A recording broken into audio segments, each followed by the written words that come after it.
Hello friends, welcome to Krishna tutorial और an institute for mathematics learn easy methods to solve mathematical problems. मैं मुकेश आज आप लोगों के लिए औसत एवरेज का पार्ट 1 लेकर आया हूं और आज मैं आप लोगों को एवरेज का पूरा बेसिक कॉन्सेप्ट बताने जा रहा हूं और साथ में ही आपको एवरेज के जो प्रश्न है उसको सॉल्व करने के लिए मैं शॉर्ट ट्रिक बताने जा रहा हूँ। आपने थंबनेल में देखा होगा कि आपको इसका फुल कॉन्सेप्ट मिलेगा बेसिक एवरेज का और आपको शॉर्ट ट्रिक्स भी देंगे। तो आप वीडियो के अंतिम तक बने रहिए, तभी आप इस तरह के प्रश्नों को सॉल्व करने के तरीके को और ट्रिक्स को सीख पाएंगे और साथ में ही इसका कॉन्सेप्ट क्या है, एवरेज क्या है, इसके बारे में भी जान पाएंगे।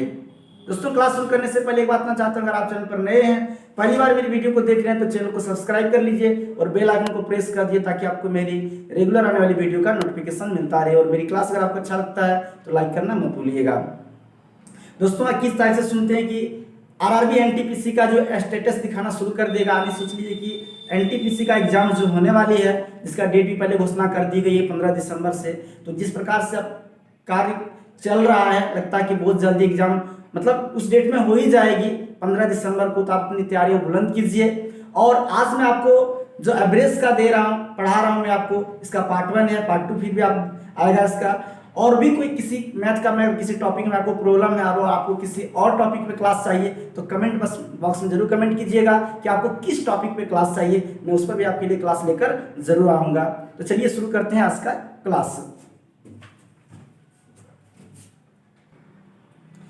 फ्रेंड्स, सबसे पहले आज हम लोग एवरेज के बारे में जानेंगे कि एवरेज होता क्या, औसत क्या होता है। तो औसत जो है, औसत का मतलब क्या होता है? औसत का एक और नाम भी, ये भी याद रखिएगा, औसत को हम लोग माध्य भी बोल सकते हैं, माध्य जिसको बोलते हैं।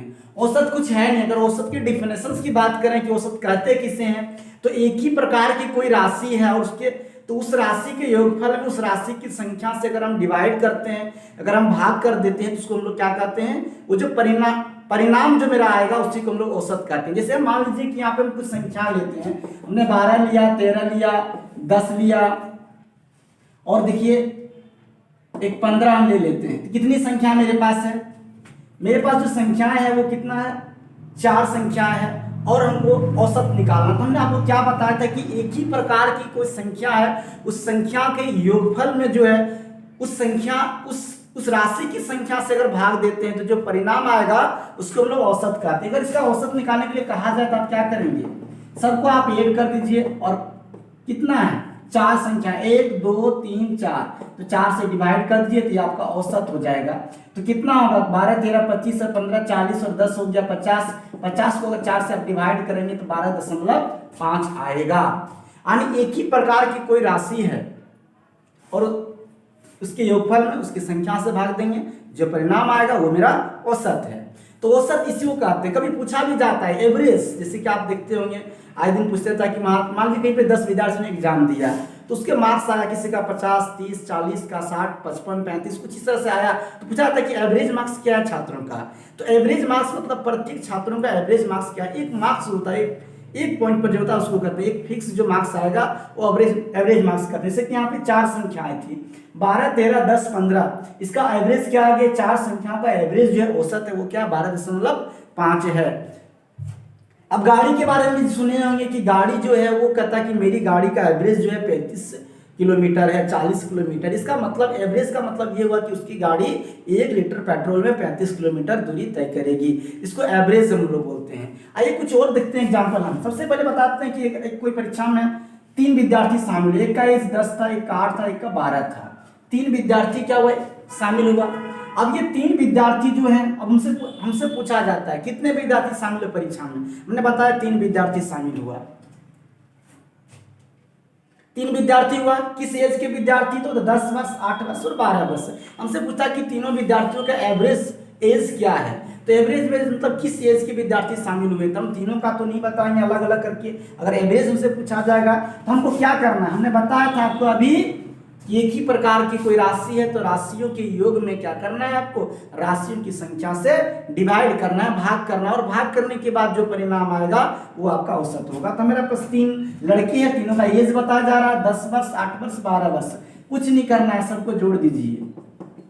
और कितने नंबर्स थे? 1 2 3, तो आपने 3 से डिवाइड कर दिया, 12 8 20 और 10 30 हो गया, बाय 3 हो गया, कितना है? 10 वर्ष। यानी ये 3 विद्यार्थी जो थे, ये 3 विद्यार्थी क्या थे? परीक्षा में भाग लिए थे, जिसका एज था 10 वर्ष, 8 वर्ष और 12 वर्ष। हमसे पूछा एवरेज एज क्या है, तो एवरेज एज क्या आ गया, 10 वर्ष आया। यानी एग्जाम्स में भाग लेने वाले विद्यार्थियों का औसत आयु जो है वो 10 वर्ष है। तो ये तो हुआ किसी औसत आयु निकालने के लिए, इस तरह से निकाल सकते हैं। अब हम बात करते हैं संख्याओं के बारे में कि कोई भी जैसे प्राकृतिक संख्या, पूर्ण संख्या, जैसे कि विषम संख्या, इस तरह की संख्याओं का अगर औसत निकालने के लिए कैसे कहा जाए तो कैसे आप फाइंड करेंगे, इसके लिए बहुत ही आसान ट्रिक आपको बताने जा रहे हैं। अब वीडियो से कहीं जाइएगा नहीं, हम आपको बताएंगे कि प्राकृतिक संख्या का औसत कैसे फाइंड करते हैं। तो आइए फ्रेंड्स, हमने आपको पहले बताया था कि हम जानेंगे संख्या का औसत कैसे फाइंड करते हैं। तो जो भी संख्या, सबसे पहले हम बात करते हैं प्राकृतिक संख्या के बारे में, नेचुरल नंबर के बारे में। प्राकृतिक संख्या, नेचुरल नंबर। नेचुरल नंबर्स किसको कहते हैं, जो संख्या 1 से स्टार्ट होती है, 1 2 3 4 5 6 7 डॉट डॉट, इस सारी संख्या को हम लोग क्या कहते हैं, प्राकृतिक संख्या कहते हैं। इस पर अगर कोई सवाल बेस्ड है एवरेज के रूप में, तो आपसे कैसे फाइंड करेंगे, उसका औसत कैसे निकालेंगे, उसके लिए मैं अब जो ट्रिक बताने जा रहा हूं उसको आप ध्यान से देखिएगा। और आपको मैं ये भी प्रूफ दिखाऊंगा कि ये सही ट्रिक है या नहीं है। अगर सही ट्रिक होगा तो हमारे पास दो मेथड्स है। आपको पहले मैंने बताया था कि एक ही प्रकार की राशि के का औसत अगर फाइंड करते, एक ही प्रकार की राशि के योगफल में उन राशियों की संख्या से भाग करने पर औसत प्राप्त होता है। जो ट्रिक है उसको हम उसी पर चेक करेंगे कि मेरा ट्रिक जो सही है कि नहीं। अगर सबसे पहले आपसे अगर पूछा जाता है कि लगातार n तक की प्राकृतिक संख्याओं का औसत, लगातार n तक की प्राकृतिक संख्या का अगर औसत पूछा जा रहा है आपसे, तो औसत क्या हो जाएगा, n+1/2 हो जाएगा। n+1/2 लगातार n तक की, इस बात को ध्यान से देखिएगा, लगातार n तक की प्राकृतिक संख्याओं का औसत अगर पूछा जाता है तो औसत क्या होगा, n+1/2 होगा। अगर हम पूछते हैं आपसे कि लगातार 10 तक की प्राकृतिक संख्या का औसत बताइए, लगातार 10 तक की प्राकृतिक संख्याओं का औसत बताइए, तो लगातार 10 तक की प्राकृतिक संख्याओं का औसत मतलब कैसे फाइंड करेंगे, तो फार्मूला मेरे पास क्या है, फार्मूला मेरे पास है कि n+1/2 मतलब 10 + 1/2 होगा, 11/2 मतलब 5.5 हो गया। तो ये मैंने ट्रिक से निकाला कि लगातार n तक की प्राकृतिक संख्या का औसत क्या होगा, n+1/2, तो लगातार 10 तक की प्राकृतिक संख्या का औसत क्या होगा, 5.5 आया। ये बात सही है कि गलत है, हम कैसे प्रूव करेंगे, तो हमको आता है 10 तक की प्राकृतिक संख्या क्या, तो 1 + 2 + 3 + 4 + 5। हम चेक करते हैं कि ये जो आंसर आया वो इस तरह से आता है कि उस बात से जिसमें मैंने बताया था कि एक ही प्रकार की राशि के योगफल में उस राशि की संख्या से भाग करने पर जो परिणाम आता है उसको औसत कहते हैं। 1 + 2 + 3 + 4 + 5 + 6 + 7 + 8 + 9 और +10, और टोटल संख्या कितनी है, 1 2 3 4 5 6 7 8 9 10, मतलब 10 से डिवाइड कर दीजिए। 2 1 3 3 6 4 10 5 15 6 21 7 28 8 36 9 45 और 10 कितना हो गया, 55 हो गया। और 55 में 10 से भाग देंगे तो कितना आएगा, 5.5 आएगा। यानी मैंने इतना बड़ा करके प्रोसेस किया तो पर भी मेरा आंसर 5.5 आया, और मैंने ट्रिक पे बनाया तो पर भी मेरा आंसर 5.5 आया। इसलिए मैं कह सकता हूं कि लगातार n तक की प्राकृतिक संख्या का औसत ज्ञात करने के लिए कहा जाए तो n+1/2 जो फार्मूला है, जो ट्रिक है, वो प्रूव्ड है कि यह सत्य है। ये किसी भी n का कोई वैल्यू रहेगा तो हम आप ट्रिक से आंसर हम फाइंड कर सकते हैं। मैंने आपको प्रूफ भी दिखाया। अगर आपको n तक की प्राकृतिक संख्या के वर्गों का औसत निकालने के लिए कहा जाए तो आप कैसे फाइंड करेंगे उसे बताने जा रहा हूं। अब वीडियो को छोड़िएगा नहीं, आते फिर से हम बताएंगे आपको। आइए फ्रेंड्स, आपको हम बताते हैं, अभी मैंने आपको बताया लगातार n तक की प्राकृतिक संख्याओं का औसत। अगर आपसे ऐसा पूछा जाता है कि लगातार n तक की प्राकृतिक संख्याओं के वर्गों का औसत क्या होगा, वर्गों का औसत पूछा जा रहा था, का फॉर्मूला होगा n+1 × 2n + 1/6 होगा। और इस प्रकार से आप क्या कर सकते हैं, लगातार n तक की प्राकृत संख्या का औसत ज्ञात कर सकते हैं। हम कुछ एग्जाम्पल लेते हैं और फिर हम देखते हैं कि ये बात सत्य है या नहीं है कि n तक की प्राकृत संख्याओं के वर्गों का औसत इस फॉर्मूला इस ट्रिक पे फाइंड कर सकते हैं हम या नहीं कर सकते हैं। चलिए हम उदाहरण लेते हैं, हम बड़ा अंक नहीं लेते हैं, छोटा लेते हैं ताकि प्रूव करने को आसान रहेगा। हम मानते हैं कि लगातार 5 तक की प्राकृत संख्याओं का औसत, लगातार 5 तक की प्राकृत संख्याओं के वर्गों का औसत आपसे पूछा जाता है, वर्गों का औसत पूछा जाता है। तो आप कैसे फाइंड करेंगे, औसत पूछा जाएगा तो क्या 5 + 1 इंटू क्या आ जाएगा 2 × 5 और +1 हो गया बाई 6 हो गया। आप क्या देख रहे हैं क्या आएगा आपका इसमें, तो हो जाएगा यहाँ पे 5 प्लस क्या हो जाएगा 6 हो जाएगा। तो 6 × 5 दूनी 10 और 1 11 और बटे 6 कैंसिल हो गया, बचा क्या 11 बचा आपका। हमने जब ट्रिक पर निकाला लगातार 5 तक की प्राकृत संख्याओं के वर्गों का औसत, 5 तक की, तो मेरा क्या आंसर है 11 औसत आता है। ये बात सही है कि गलत है, इसके लिए हम चलते हैं उस ट्रिक पे जिसमें हम लोग कहते हैं कि सभी राशियों के योगफल में राशियों की संख्या से भाग देना है। तो प्राकृत संख्या मतलब 1 का स्क्वायर प्लस 2 का स्क्वायर प्लस 3 का स्क्वायर प्लस 4 का स्क्वायर प्लस 5 का स्क्वायर। अब टोटल संख्या कितनी है 1 2 3 4 5, तो 5 से डिवाइड करना है। लगातार 5 तक की प्राकृत संख्याओं के वर्गों का औसत, तो सबका वर्ग कर दिए और 5 से डिवाइड हमने कर दिया। तो 1 का स्क्वायर 1, 2 का 4, 3 का 9 और 4 का 16 और प्लस क्या हो गया 25 हो गया, 5 का स्क्वायर बाई 5 हो गया। इसको आप जोड़िए 16 ना 25 और 25 50, 4 1 5 हो गया, कितना 55 हो गया। और 55 में 5 से डिवाइड करेंगे तो कितना आएगा 11 आएगा। यानी हम इस तरह से बनाते हैं और ट्रिक से बनाते हैं तो आंसर क्या है सेम है। मतलब लगातार n तक की प्राकृत संख्या का औसत, अगर हमको वर्गों का औसत ज्ञात करने के लिए कहा जाएगा तो n + 1 इंटू 2n + 1/6 जो ट्रिक है वो बिल्कुल सही है।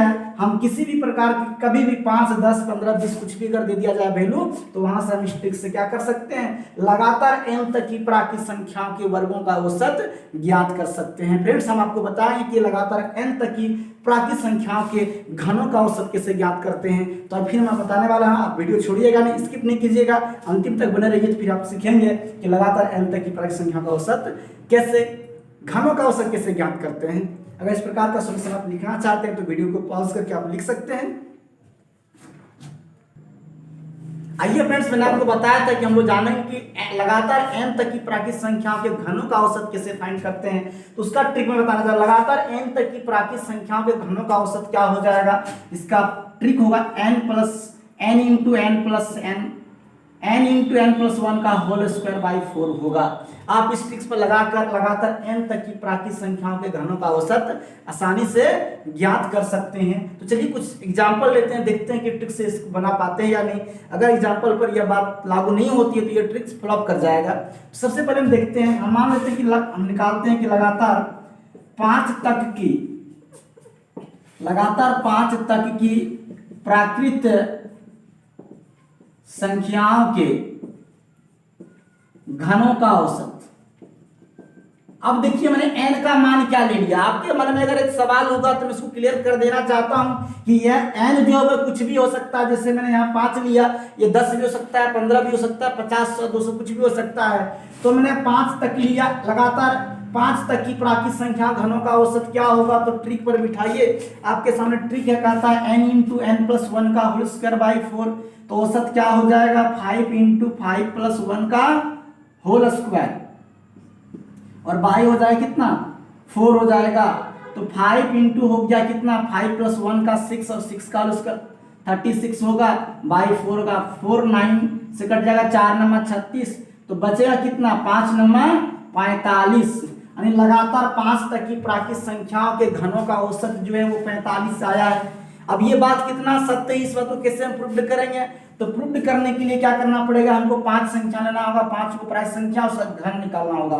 तो 1 का क्यूब प्लस 2 का क्यूब प्लस 3 का क्यूब प्लस 4 का क्यूब प्लस 5 का क्यूब। ये हम जानते हैं पहले से ही कि किसी भी एक ही प्रकार की राशि के योगफल में उन राशियों की संख्या से भाग करने पर औसत प्राप्त होता है। 1 2 3 4 5, यानी 5 से अब भाग करेंगे तो सबसे पहले 1 का क्यूब 1 होगा, 2 का क्यूब 8 होगा, 3 का क्यूब 27, 4 का क्यूब होगा 64 और 5 का क्यूब जो है वो हो जाएगा 125 हो जाएगा। और बाई कितना है 5 है। इस पूरे को आप अगर जोड़ेंगे तो आपका आएगा 225 और 225 में अगर 5 से डिवाइड करते हैं तो 5 चुके कितना हो गया 20 और 25 25 हो गया। यहाँ भी आपका क्या आया 45 आया। तो आप देख रहे हैं फ्रेंड्स, अगर आप ट्रिक्स पर बनाते हैं तब पर भी आपका आंसर जो है 45 आता है, और आप ऐसे बनाते हैं लंबा प्रोसेस करते हैं तो पर भी आपका आंसर 45 आता है। इसका मतलब कह सकते हैं कि लगातार n तक की प्राकृत संख्या घनों का औसत n इंटू n प्लस 1 का उसके बाद 4 जो है वो बिल्कुल सत्य है, और आप इसे किसी भी